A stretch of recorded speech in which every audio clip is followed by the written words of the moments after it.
Let's start. First हमारा question क्या है, the sum of fix cost and dash cost is total cost. Total cost किस किस चीज़ से निकल के बनता है, तो किन दोनों चीज़ को हम जोड़ते हैं तो हमारा टोटल कॉस्ट आता है। तो इसमें एक दिया हुआ है फिक्स्ड कॉस्ट, दूसरा दिया हुआ है क्या, डैश, यहाँ पे दिया हुआ एक फिक्स्ड कॉस्ट दिया हुआ है, तो इसका आंसर होगा वेरिएबल कॉस्ट। जब हम फिक्स्ड कॉस्ट और वेरिएबल कॉस्ट को जोड़ते हैं तो हमारा टोटल कॉस्ट निकल के आता है। ठीक है, टोटल कॉस्ट हमारा आता है। फिक्स्ड कॉस्ट और वेरिएबल कॉस्ट को आप जोड़ोगे तो आपका टोटल कॉस्ट आता है, इसलिए इसका सही आंसर होगा वेरिएबल कॉस्ट। ओके, नेक्स्ट है हमारा functions shows the functional relationship dash function shows the functional relationship between physical input and physical output of goods। आपने कितने गुड्स लगाए थे, वेट अ मिनट,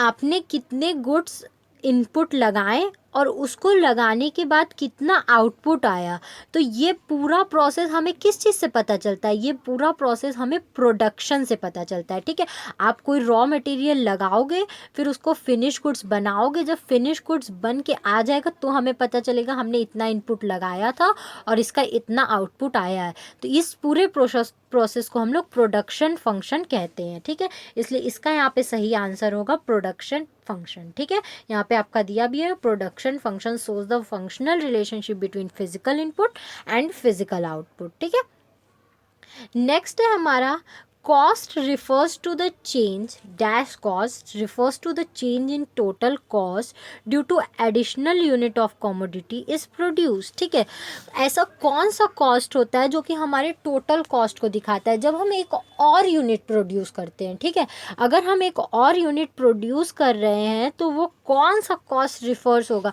तो हम लोग जैसे कि जानते हैं हम हर एक एडिशनल यूनिट को मार्जिनल यूनिट ही कहते हैं, तो यहाँ पे कौन सा कॉस्ट हो जाएगा, मार्जिनल कॉस्ट हो जाएगा। तो हमारा आंसर क्या हो जाएगा, marginal cost refers to a change in total cost in the additional. जब हम अगर कोई टोटल कॉस्ट निकाल रहे हैं, अगर हमने उसमें कोई यूनिट बढ़ाई है तो मार्जिनल कॉस्ट क्या हो जाएगा, उस टोटल कॉस्ट के चेंज के वजह से क्या होगा, जिम्मेदार होगा। ठीक है, नेक्स्ट है हमारा rent wage of permanent staffs are the example of dash cost. ठीक है, मतलब अगर आप कोई भी स्टाफ को परमानेंट बेसिस पे कोई भी सैलरी दे रहे हो या वेज दे रहे हो, हर महीने दे रहे हो, डेली दे रहे हो, अगर आप उसको परमानेंट बेसिस पे दे रहे हो तो वो किसका एग्जाम्पल है, आप उसको किस कॉस्ट में जोड़ोगे, तो आप उसको टोटल या टोटल फिक्स कॉस्ट में जोड़ोगे कि आप हर महीने 5,000 अगर दे रहे हो तो 5,000 जोड़ोगे ही जोड़ोगे, वो 4 दिन आया हो चाहे नहीं आया हो। ठीक है, हम फिक्स्ड कॉस्ट में जो रेगुलर बेसिस वाले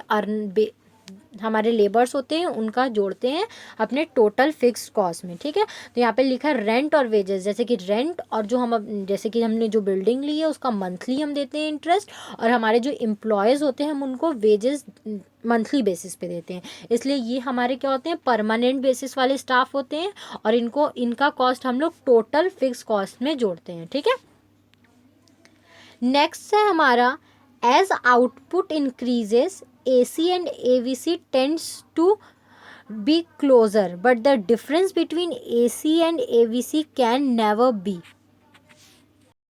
इसमें बोल रहा है कि अगर हम आउटपुट बढ़ाते हैं, ठीक है, अगर किसी का भी आउटपुट बढ़ता है तो जो AC है हमारा एवरेज कॉस्ट और एवरेज वेरिएबल कॉस्ट, ठीक है, जितना कॉस्ट हमने बोला था और जितना एवरेज वेरिएबल कॉस्ट हमने सोचा था उन दोनों में कुछ डिफरेंस होगा, लेकिन AC थोड़ा ही डिफरेंस होगा। ठीक है, क्लोजर ही डिफरेंस होगा, लेकिन AC और AVC कभी भी क्या होंगे, ज़ीरो नहीं हो सकते, उनमें डिफरेंस होगा ही होगा। ठीक है, नेक्स्ट है हमारा cost is the actual money expenditure on input dash cost. कौन सा ऐसा कॉस्ट है जिसको हम एक्चुअल मनी बोलते हैं, इनपुट पे जो हम एक्सपेंसेस किए रहते हैं। ठीक है, तो हम लोग एक्सप्लिसिट मनी को बोलते हैं। ठीक है, explicit money, explicit cost is the actual money expenditure on input. ठीक है, एक्सप्लिसिट कॉस्ट जो हमने उस पर लगाया है इनपुट लाने के लिए, ठीक है, जो हम लोग इनपुट लाने के लिए उस पर खर्च किए उस कॉस्ट को हम लोग बोलते हैं एक्सप्लिसिट कॉस्ट। ठीक है,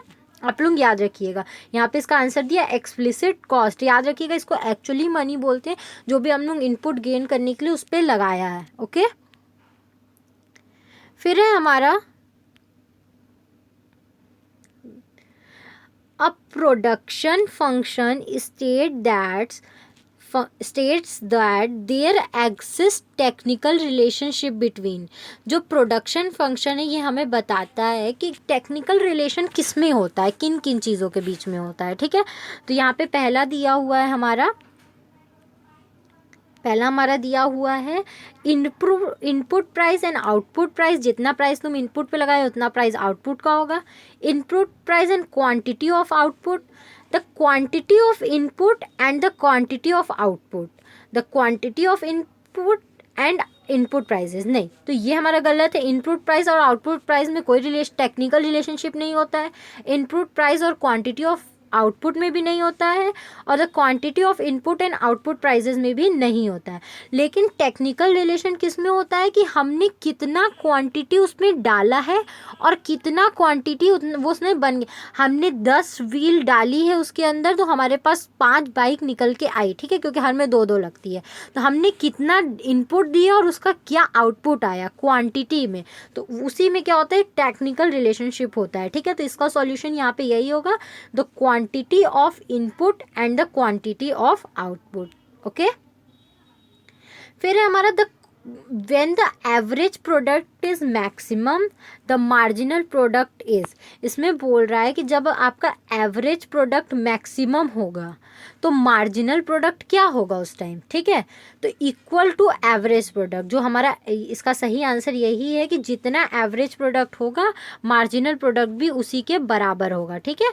एवरेज प्रोडक्ट के बराबर होगा, इक्वल टू एवरेज प्रोडक्ट, ठीक, इक्वल टू एवरेज प्रोडक्ट यही होगा। लेस देन एपी हो ही नहीं सकता, एवरेज प्रोडक्ट से कम हो ही नहीं सकता, एवरेज प्रोडक्ट से ज़्यादा भी नहीं होगा, can be any one of the above, ये भी नहीं होगा, ठीक है। उसी के बराबर होगा, एवरेज प्रोडक्ट जितना भी होगा उतना ही हमारा मार्जिनल प्रोडक्ट भी होगा, जितना प्रोडक्ट एवरेज में होगा उतना ही मार्जिनल प्रोडक्ट भी होगा, ठीक है। हेंस इसका आंसर यहाँ पे क्या है, इसका आंसर यहाँ पे है हमारा इक्वल टू एपी। ओके, फिर है हमारा नेक्स्ट क्वेश्चन क्या है, when average product decreases the marginal product is always, ठीक है। जब हमारा एवरेज प्रोडक्ट, अभी हमने पढ़ा कि मार्जिनल प्रोडक्ट उसके बराबर होगा, लेकिन जब हमारा एवरेज जो प्रोडक्ट है वो डिक्रीज करने लगेगा, ठीक है, वो कम होने लगेगा, तो जो हमारा मार्जिनल प्रोडक्ट है वो क्या होगा, वो भी तो उससे एवरेज प्रोडक्ट से कम ही होगा, ठीक है। तो greater than the average product, नहीं, ये बिल्कुल ही गलत है, ये नहीं होगा, ठीक है। Less than the average product, yes, average product जो भी होगा जब ये कम होने लगेगा तो मार्जिनल प्रोडक्ट हमारा ऑटोमेटिकली इससे कम हो जाएगा, ठीक है। तो less than the average product ये हमारा बिल्कुल सही आंसर है। इंक्रीजिंग ये गलत हो जाएगा और डिक्रीजिंग ये भी गलत हो जाएगा, ठीक है। तो यहाँ पे हेंस इसका आंसर क्या है, less than the average product, ये हमारा सही आंसर है, ठीक है। फिर है हमारा whenever marginal product is less then average product, ठीक है, द एवरेज प्रोडक्ट मस्ट भी। अब यहाँ पे बोल रहा है कि जब हमारा मार्जिनल प्रोडक्ट जो है वो एवरेज प्रोडक्ट से क्या है, कम है, ठीक है, एवरेज प्रोडक्ट से कम है, ये देखो दिखा रहा है, ठीक है, मैंने चार्ट बना के आपको दिखाया। जो हमारा मार्जिनल प्रोडक्ट है वो एवरेज प्रोडक्ट से क्या है, कम है। तो एवरेज प्रोडक्ट कितना होगा, एवरेज प्रोडक्ट क्या होगा, कम होगा, राइजिंग होगा, नहीं, ये तो गलत है, फॉलिंग, यस, कम होगा, क्योंकि हमेशा एवरेज प्रोडक्ट और मार्जिनल प्रोडक्ट अगर कम हो रहा है तो कम ही है, ज़्यादा होगा तो ज़्यादा ही होगा, ठीक है। तो ये हमारा सही आंसर है। इक्वल टू मार्जिनल प्रोडक्ट नहीं, ये गलत है, ठीक है। और नन ऑफ द अबव ये तो होगा ही नहीं, क्योंकि हमारा फॉलिंग सही आंसर है। हेंस इसका सॉल्यूशन है falling is the right answer, ठीक है। जब मार्जिनल प्रोडक्ट कम होगा तो एवरेज प्रोडक्ट भी क्या हो जाएगा, गिरने लगेगा, ठीक है, उस चीज़ का। नेक्स्ट है हमारा cost is dash, cost is unit per unit fix cost of production of A commodity. कौन सा ऐसा कॉस्ट है जिसको हम लोग per unit fix cost of production कहते हैं। किसी कमोडिटी के फिक्स्ड एक यूनिट का प्रोडक्शन अगर हम कॉस्ट निकालते हैं तो उसको हम लोग क्या बोलते हैं, तो हम लोग बोलते हैं उसको एवरेज फिक्स्ड कॉस्ट, ठीक है, एवरेज फिक्स्ड कॉस्ट। अगर हम एक पर यूनिट का इसका कॉस्ट निकालेंगे तो उसको हम लोग बोलेंगे एवरेज फिक्स्ड कॉस्ट, ठीक है। हेंस इसका सॉल्यूशन यहाँ पे दिया है एवरेज फिक्स्ड कॉस्ट। ओके, इधर साइड भी आपके सही आंसर मार्क हैं, आप इसको भी देख सकते हो, एक बार चेक कर सकते हो। ओके, नेक्स्ट क्वेश्चन हमारा क्या है, when total product increases eight dash rate. ठीक है, जब टोटल प्रोडक्ट होता है वो किस रेट पे बढ़ता है, ठीक है, increases eight dash rate, marginal product decreases but remains positive. ठीक है, तो इसका बहुत सिंपल सा आंसर है, जब हमारा टोटल प्रोडक्ट क्या होता है, डिमिनिशिंग रेट से बढ़ता है। ठीक है, मतलब टोटल प्रोडक्ट बढ़ तो रहा है लेकिन हमेशा हर यूनिट पे कम बढ़ रहा है। पहले 50 बढ़ता था तो अब 20 बढ़ रहा है, फिर 10 बढ़ रहा है, ये बढ़ रहा है लेकिन डिमिनिशिंग रेट पे बढ़ रहा है। ठीक है, कम बढ़ रहा है। तो उस केस में क्या होता है, हमारा मार्जिनल प्रोडक्ट डिक्रीज तो होता है, मार्जिनल प्रोडक्ट हमारा डिक्रीज तो होगा लेकिन कभी भी निगेटिव में नहीं जाएगा, वो पॉजिटिव में ही रहेगा। ठीक है, 10, 5, 2 तो होगा लेकिन वो माइनस में नहीं जाएगा। ठीक है, पॉजिटिव ही रहेगा। ठीक है, तो यहाँ डिमिनिशिंग होगा, हैंस इसका आंसर है डिमिनिशिंग। ठीक है, डिमिनिशिंग रेट। ठीक है, नेक्स्ट है हमारा, total product always increases whether there is increasing return of diminishing returns to a factor। Total product क्या है, हमेशा बढ़ता है चाहे जो increasing there is increasing return और diminishing return to a factor, चाहे वो इंक्रीजिंग या बढ़े, चाहे जो मार्जिनल रेट है वो हमारा बढ़े या घटे, डिमिनिशिंग रेट पे बढ़े चाहे इंक्रीजिंग रेट पे बढ़े, क्या सारे केसेस में जो हमारा टोटल प्रोडक्ट है वो बढ़ता ही है? तो इसका आंसर होगा येस, ट्रू। ओके, इसका आंसर हमारा ट्रू होगा, फॉल्स नहीं होगा। ठीक है, ये गलत है। इसका सॉल्यूशन यहाँ पे दिया, आप एक बार पढ़ लो। The law of variable proportion states that as we increase the quantity of only one variable input keeping other input fix, the total product increases at an increasing rate in the beginning then increases at a decreasing rate. ठीक है, इसमें बोल रहा है जो हमारा law of variable है वो ये बोलता है कि अगर हम किसी एक वेरिएबल का इनपुट बढ़ाते हैं, ठीक है, बढ़ाते हैं बाकी सब चीज़ों को कांस्टेंट रख के, तो पहले तो वो प्रोडक्ट क्या होगा, इंक्रीजिंग रेट पे बढ़ेगा और फिर भी वो बढ़ेगा, बाद में भी वो बढ़ेगा लेकिन डिमिनिशिंग रेट पे बढ़ेगा। जैसे कि 50 बढ़ रहा था तो फिर 20 बढ़ेगा, फिर 30 बढ़ेगा, फिर 10 बढ़ेगा, लेकिन वो बढ़ेगा। ठीक है, ऐसा नहीं कि 50 से सॉरी ये मैंने गलत बताया, 50 से 60 होगा, 70 होगा, 80 होगा, लेकिन वो बढ़ेगा ही। ठीक है, घटेगा नहीं, 50 से 40 नहीं होगा। ओके, हेंस इसका आंसर यहाँ पे क्या होगा, द ट्रू होगा। The law of variable proportionate that the product increases at an increasing rate at the beginning then increases at a decreasing rate. पहले तो इंक्रीज करेगा, जैसे 50 से 70 हो रहा है, 80 हो रहा है, फिर 100 हो रहा है, डबल डबल बढ़ रहा है, फिर क्या हो जाएगा, 110 होगा, 105 होगा, 102 होगा, ऐसे ऐसे बढ़ेगा, घटेगा नहीं कभी भी। ठीक है,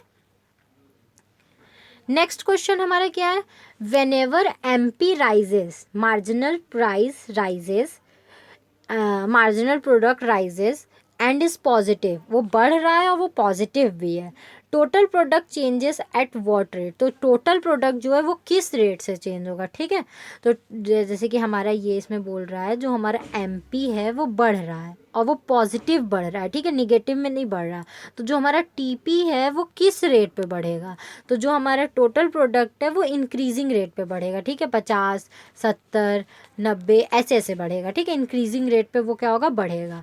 और बाकी सब इसमें गलत है, TP डिमिनिशिंग रेट पे वो नहीं बढ़ेगा, TP decreases our reaching its maximum, नहीं ये भी नहीं होगा, नन ऑफ द अबव भी नहीं होगा। जो हमारा टोटल प्रोडक्ट होगा वो इंक्रीजिंग रेट से ही क्या होगा, बढ़ेगा। हैंस इसका सॉल्यूशन यहाँ दिया है, TP rises eight increasing rate. Okay, next हमारा क्या है, the expenditure is incurred on the factors of production, ठीक है, supplied by the entrepreneur himself comes under, जो क्या हुआ है, एक्सपेंडिचर वो किया है फैक्टर्स ऑफ प्रोडक्शन में, मतलब जो भी चीज़ें प्रोडक्शन में लगी हैं उसने उसको खुद से किया है एंटरप्रेन्योर ने। ठीक है, उसने अपने खुद के पास से दिया है, तो वो किसके अंडर में आएगा, तो वो हमारे इम्प्लिसिट कॉस्ट के अंदर में आएगा। ठीक है, कि वो फैक्टर्स ऑफ प्रोडक्शन के बीच के जितने भी खर्चे होते हैं वो इम्प्लिसिट कॉस्ट में आ जाते हैं, और उसने एंटरप्रेन्योर ने अपने पास से लगाया है इसलिए वो इम्प्लिसिट कॉस्ट में आएगा। ठीक है, एक्सप्लिसिट कॉस्ट नहीं होगा, फिक्स कॉस्ट नहीं होगा, वेरिएबल कॉस्ट नहीं होगा। ठीक है, उसने अपने पास से दिया है इसलिए वो इम्प्लिसिट कॉस्ट में जाएगा। हैंस इसका सॉल्यूशन यहाँ दिया है, इम्प्लिसिट कॉस्ट में वो आएगा और यही इसका राइट आंसर है। ओके, नेक्स्ट हमारा है, what happens to ATC when marginal cost is greater than ATC। ठीक है, इसमें क्या बोल रहा है कि जो हमारा एटीसी है, एवरेज टोटल कॉस्ट है, ठीक है, एवरेज टोटल कॉस्ट है, उसके साथ क्या होगा जब मार्जिनल कॉस्ट हमारा बढ़ेगा। ठीक है, जब मार्जिनल कॉस्ट हमारा एटीसी से ज़्यादा होगा तो एटीसी का क्या होगा। ठीक है, तो एटीसी भी क्या होगा उस केस में बढ़ेगा ही। ठीक है, अगर मार्जिनल कॉस्ट बढ़ रहा है तो एटीसी भी हमारा बढ़ेगा। ठीक है, तो यहाँ पे लिखा हुआ है एटीसी राइज, एटीसी फेल्स नहीं होगा, फॉल्स नहीं होगा। Slope of ATC become constant, नहीं कांस्टेंट नहीं रहेगा, अगर ये बढ़ रहा है तो ये भी बढ़ेगा। ठीक है, नन ऑफ द अबव तो होगा ही नहीं क्योंकि यहाँ पे एटीसी राइट आंसर इसका है। हेंस इसका आंसर है हमारा फॉलिंग। नो यहाँ पे गलत लिखा है, हाँ फॉलिंग, नहीं गलत है आंसर। ठीक है, यहाँ पे एटीसी राइजेज होगा, एटीसी भी क्या होगा, एवरेज टोटल कॉस्ट भी हमारा बढ़ेगा। ठीक है, ये गलत है आंसर हमारा, यहाँ पे राइजिंग हो जाएगा। ठीक है,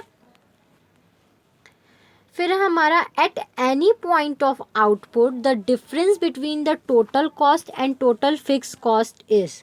आउटपुट के किसी भी पॉइंट पे जो टोटल कॉस्ट होता है और जो फिक्स कॉस्ट होता है उसका डिफरेंस क्या होता है। ठीक है, इसमें पूछ रहा है इक्वल टू मार्जिनल कॉस्ट, नहीं ये नहीं होता है। Equal to average variable cost, नहीं ये भी नहीं होता है। Zero in the short run, no. Total variable cost, उसमें क्या होता है, टोटल वेरिएबल कॉस्ट हमारे पास टोटल कॉस्ट और टोटल फिक्स कॉस्ट को जब उनका डिफरेंस क्या होता है, टोटल वेरिएबल कॉस्ट। जब हम इसमें से इसको माइनस करेंगे तो हमारे पास क्या आ जाएगा, टोटल वेरिएबल कॉस्ट निकल के आ जाएगा। ओके, हेंस इसका आंसर है total variable cost. Okay, next क्या है, विच of the following cost decreases continuously with the increase in production.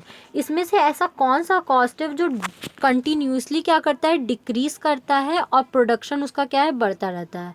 ठीक है, इसका कॉस्ट क्या होता है, डिक्रीज करता रहता है और प्रोडक्शन क्या है, बढ़ता रहता है।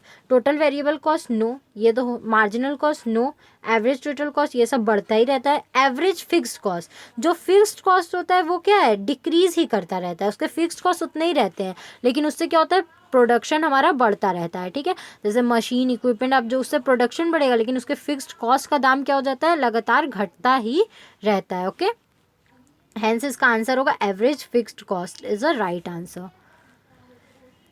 फिर है हमारा according to the law of return to a factors third stage of production begins when. जो हमारा लॉ ऑफ रिटर्न फैक्टर है उसके अकॉर्डिंग इसमें पूछ रहा है कि जो हमारा थर्ड स्टेज ऑफ प्रोडक्शन है वो कब स्टार्ट होता है। तो इसमें कब स्टार्ट होता है, जब टीपी हमारा टोटल टीपी जब हमारा क्या होता है, फॉलिंग, गिरना स्टार्ट हो जाता है। ठीक है, total product, marginal product start falling, no. Average product start falling, no. And marginal product become equal to average product, no. जब हमारा टोटल प्रोडक्ट क्या हो जाता है, फॉल करना शुरू कर देता है, तब हमारा थर्ड स्टेज ऑफ प्रोडक्शन क्या हो जाता है, शुरू हो जाता है। ठीक है, हेंस इसका सॉल्यूशन क्या है हमारे पास, इसका सॉल्यूशन है हमारे पास टीपी स्टार्ट्स फॉलिंग। ठीक है, जब टीपी फॉल करना शुरू हो जाता है तो हमारा थर्ड स्टेज ऑफ प्रोडक्शन शुरू होता है। Okay, Which among the following costs do not change when the output changes in short run? इसमें कौन सा ऐसा कॉस्ट है जो चेंज नहीं होता है लेकिन उसके जो आउटपुट्स होते हैं वो चेंज हो जाते हैं शॉर्ट रन में। ठीक है, तो एवरेज वेरिएबल कॉस्ट ऐसा कॉस्ट नहीं होता है। ठीक है, टोटल वेरिएबल कॉस्ट भी ऐसा कॉस्ट नहीं होता है, एवरेज फिक्स कॉस्ट भी नहीं। टोटल फिक्स्ड कॉस्ट जो होता है, इसमें जितना उसमें फिक्स्ड कॉस्ट लगा है वो तो क्या होगा, कभी चेंज नहीं होगा, लेकिन अगर उसके शॉर्ट रन में जैसे कोई दिक्कत होती है, ठीक है, तो वो क्या होता है, चेंज हो जाता है, उसके आउटपुट के चीज़ें चेंज हो जाती है। ठीक है, उसके आउटपुट के जो कॉस्ट होती है वो चेंज हो जाती है लेकिन टोटल फिक्स प्रोडक्ट क्या होता है, चेंज नहीं होता है। हेंस इसका आंसर हमारा क्या है, total fix cost is a right answer. Okay, next हमारा क्या है, when marginal product rises total product is. जब मार्जिनल, वेट अ मिनट, जब हमारा मार्जिनल प्रोडक्ट क्या है, बढ़ता है, इंक्रीज करता है, तो टोटल प्रोडक्ट का हमारा क्या होता है, तो टोटल प्रोडक्ट भी हमारा उस केस में बढ़ता है। ये फॉल्स, गलत है, राइजेस बिल्कुल सही आंसर है। कैन राइज और कैन फॉल, नहीं ऐसा नहीं होता, बढ़ता ही है। रिमेन कांस्टेंट, ऐसा भी नहीं होता, तो हमारा सही आंसर है राइजेस। हेंस इसका सही आंसर है rises is a right answer. ठीक है, when marginal product rises total product also rises. Okay, इसमें नेक्स्ट क्वेश्चन है हमारा, when the total when the total fixed cost of producing 100 unit is ₹30। ठीक है, उसमें जो टोटल फिक्स कॉस्ट है, टोटल फिक्स कॉस्ट वो 100 यूनिट पे क्या है, ₹30 ही है, 30 ही है। ठीक है, and the average variable cost is 3 total cost is ₹3 total cost is, और जो एवरेज वेरिएबल कॉस्ट है, एवरेज वेरिएबल कॉस्ट है वो 3 है पर यूनिट, समझ लो। ठीक है, तो इसका आंसर क्या होगा, इसका आंसर होगा 330। ठीक है, 30 रुपये 100 यूनिट पे तो 300 हो जाएगा, और 3 रुपये है पर यूनिट का, तो उसको हम लोग करेंगे 30 रुपये से करेंगे तो वो क्या हो जाएगा, नहीं वेट अ मिनट, यहाँ पे 30 रुपये है ना एवरेज वेरिएबल कॉस्ट, तो फिर उसको जोड़ देंगे। ठीक है, तो हमारा हो जाएगा 330 इज़ अ राइट आंसर। ठीक है, 100 इंटू 30 प्लस 30, तो क्या हो जाएगा 300 प्लस 30, 330, तो इसका हमारा आंसर हो जाएगा 330, hence answer is 330। Okay, next है हमारा which of the following is a variable cost, इन सब में से कौन सा हमारा वेरिएबल कॉस्ट है। ओके, तो वेरिएबल कॉस्ट को है आपको कौन बताना है, तो वेरिएबल कॉस्ट कौन सा है इसमें से, सैलरी ऑफ परमानेंट स्टाफ, नहीं वेरिएबल कॉस्ट नहीं है, वो फिक्स्ड कॉस्ट है। परमानेंट स्टाफ को जब भी हम देंगे रेगुलर बेसिस पे देंगे। लाइसेंस फीस भी हम एक बार देते हैं, वो फिक्स्ड कॉस्ट है। ठीक है, रेंट ऑफ प्रीमाइसेस, अगर किसी चीज़ का आप प्रीमाइसेस का रेंट दे रहे हो तो वो भी फिक्स्ड कॉस्ट है। वेजेस अब उन लोगों को जिनको हम रेगुलर वेज अर्नर होते हैं या लेबर होते हैं, अगर उनको हम डेली बेसिस पे वेजेस दे रहे हैं, या वेजेस तो हम लोग डेली वर्कर्स को ही देते हैं, सैलरी हम लोग रेगुलर परमानेंट को देते हैं, तो वेजेस क्या हो जाता है हमारा वेरिएबल कॉस्ट हो जाता है। जिस दिन लेबर्स आएंगे उस दिन देते हैं, जब हमें काम होगा उनको बुलाते हैं, अदरवाइज हम उनको नहीं बुलाते हैं। ओके, तो यहाँ पे हमारा आंसर हो जाएगा वेजेस, डेली वेज अर्नर। ठीक है,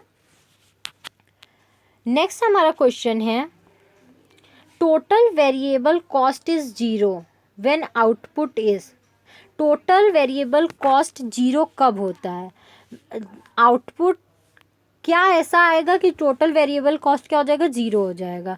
टोटल वेरिएबल कॉस्ट कब 0 हो जाएगा, और जब आउटपुट क्या होगा उसका। ठीक है, तो जब आउटपुट भी हमारा 0 हो जाएगा, तो जब हमने कुछ प्रोड्यूस ही नहीं किया तो हमारा उस पर वेरिएबल कॉस्ट लगा ही नहीं। ठीक है, जब हमारा वेरिएबल आउटपुट 0 होगा तो टोटल वेरिएबल कॉस्ट भी हमारा 0 हो जाएगा। ठीक है, हेंस इसका आंसर है 0 is the right answer. Okay, next हमारा है when AP falls MP falls, क्या जब एवरेज प्रोडक्ट घटता है, एवरेज प्रोडक्ट फॉल करता है, तो क्या एमपी भी फॉल कर जाता है, तो yes it is a true, जब एवरेज प्रोडक्ट घटेगा तो मार्जिनल प्रोडक्ट ऑटोमेटिकली घट जाएगा, हेंस इसका आंसर है ट्रू।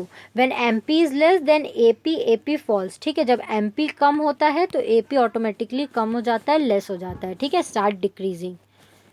नेक्स्ट क्वेश्चन हमारा क्या है, average variable cost can fall even when marginal cost is rising, क्या कभी ऐसा होता है कि एवरेज वेरिएबल कॉस्ट जो है वो लगातार गिरे जा रहा है, लेकिन जो मार्जिनल कॉस्ट है हमारा वो क्या हो रहा है, राइज हो रहा है।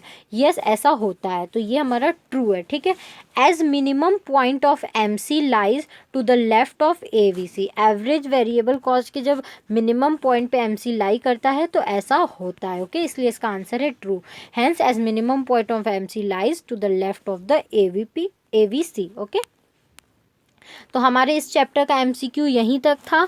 तो होप आपको ये चैप्टर समझ में आया होगा।